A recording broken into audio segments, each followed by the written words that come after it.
I'm standing in my front yard watching flames lick through my daughter's bedroom window, and the only thing between her and safety is a padlock I didn't put there. 23 minutes ago, I was at the grocery store buying her favorite strawberry yogurt. Now I'm screaming her name so hard my throat bleeds, and all I can think is, this is how I lose everything.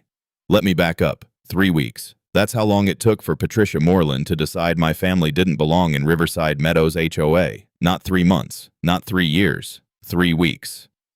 My daughter Emma is 14. She has cerebral palsy, uses a wheelchair, and has the most infectious laugh you've ever heard. The kind that makes strangers in grocery stores smile despite themselves. When we moved into 47 Maple Drive, I thought we'd found paradise. Ramps already installed, wide doorways, a neighborhood that looked like a postcard, perfect lawns, perfect houses, perfect lives. Patricia lived directly across the street at number 52. I met her the day we moved in. She walked over holding a casserole dish, her smile tight as a piano wire. "Welcome to Riverside Meadows," she said, her eyes scanning our moving truck. "I'm Patricia, HOA president. Just want to make sure you've received your covenant handbook. Page 47 covers external modifications. You'll need approval before making any changes." Her eyes lingered on the portable ramp the movers were unloading. "The ramps were pre-installed," I said, keeping my voice friendly. "Previous owners had them put in." She handed me the casserole, green bean with suspicious brown edges. "Well, there are also noise ordinances, children playing, music, that sort of thing. We maintain certain standards." Emma rolled out onto the porch at that exact moment, her wheelchair catching slightly on the threshold. "Mom, they have a pool. Can we?" She stopped, seeing Patricia. Patricia's smile evaporated. She looked at Emma like you'd look at a scratch on a new car. Not with hatred exactly, with inconvenience. "I see," Patricia said quietly. "Well, do read the handbook carefully. Every rule exists for a reason." Week 1. A violation notice about our medical waste bin, Emma's catheter supplies, being unsightly. I moved it to the garage. Week 2. A complaint that Emma's adaptive bike, the one she'd begged for all year, the one that let her finally ride alongside other kids, violated the recreational vehicle storage clause. I chained it behind the house. Week 3. Monday. Patricia knocked on our door at 7:15 a.m. I was helping Emma with her morning routine, something that takes 45 minutes and all my patience when she's having a spasticity flare. "Your gardener blew grass clippings onto my driveway," Patricia announced through the screen door. "This is the 3rd time." "I'll talk to him," I said, not opening the door. Emma was partially dressed, vulnerable. "You'll do more than talk. I'm documenting everything, Diane. Every violation. Your grace period is over." The way she said grace period, like we were prisoners on parole. Week 3, Friday, the day that would split my life into before and after.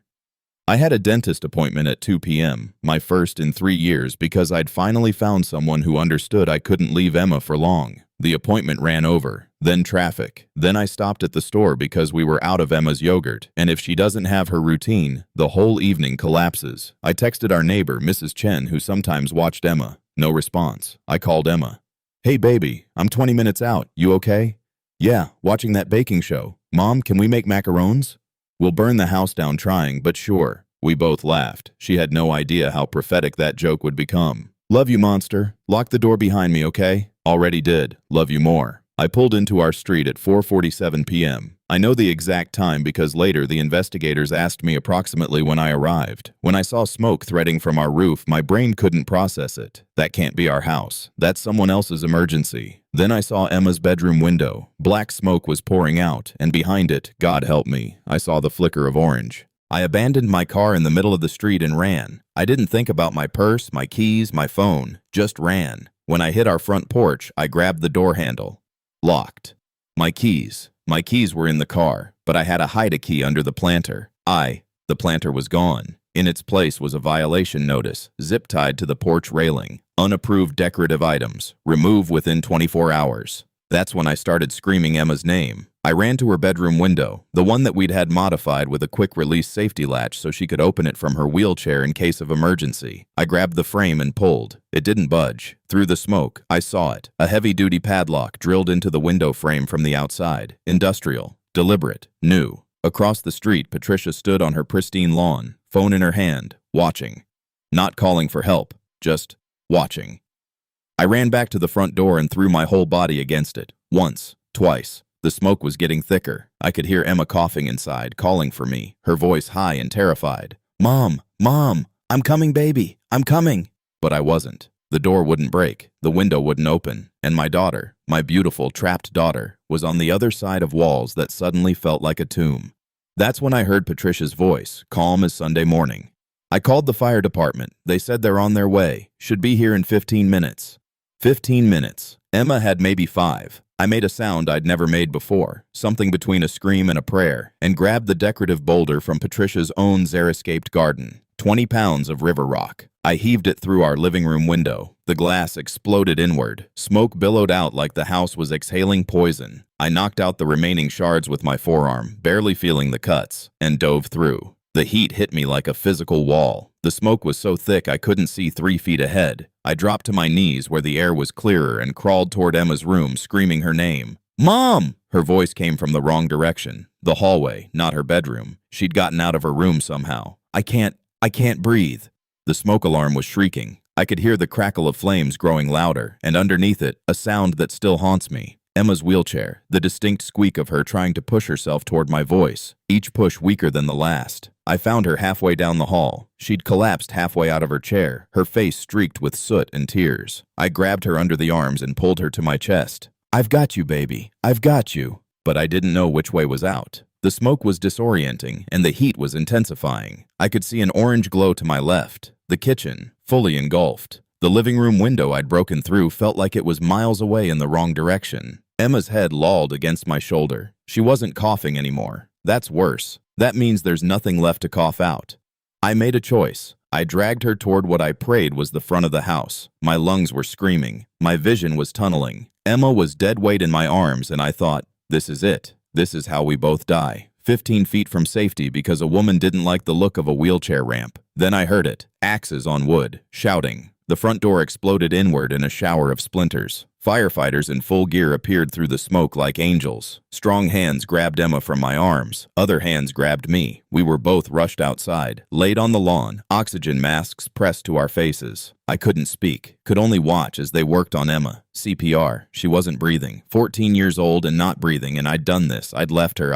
She coughed. Once, twice, gasped and coughed again. The paramedic working on her looked at me. "She's back. Your daughter's back."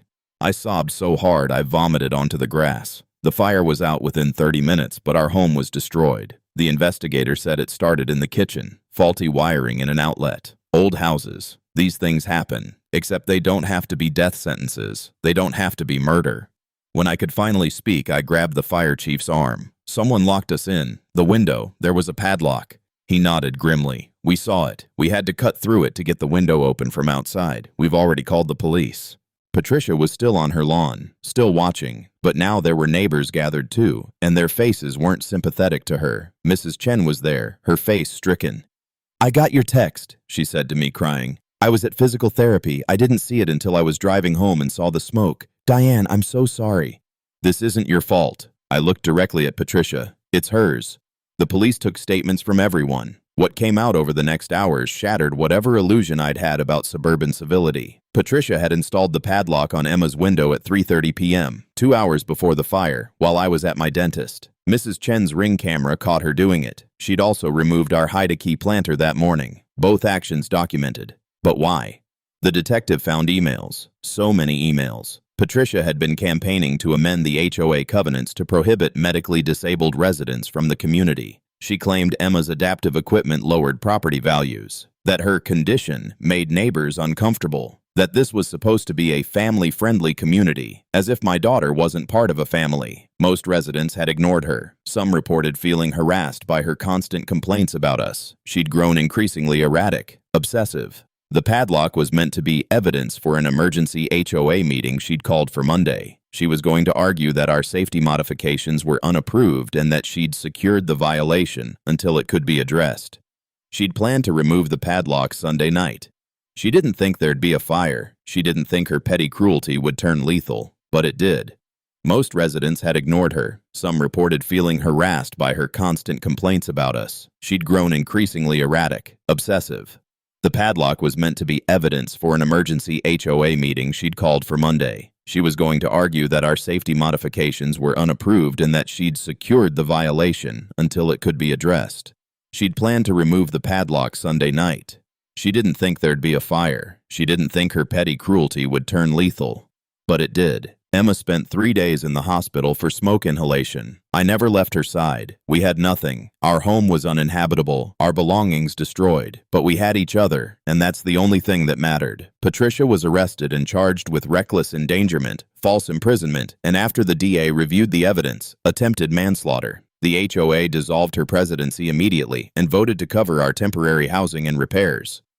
Mrs. Chen started a meal train. Other neighbors we'd barely spoken to brought clothes, toiletries, gift cards. A local contractor volunteered to rebuild Emma's room first, with even better accessibility features. The community showed up in ways Patricia never could have imagined. 6 months later, we moved back into our rebuilt home. Emma's room has 3 exits now, smoke detectors that could wake the dead, and absolutely no locks she didn't control herself. Patricia took a plea deal, house arrest, massive fines, community service, and a restraining order. She sold her house and left the state. I never saw her again, but I see her in every HOA horror story, every Karen next door tale, every moment when someone decides that rules matter more than people. I see her in the impulse to control, to exclude, to decide who belongs.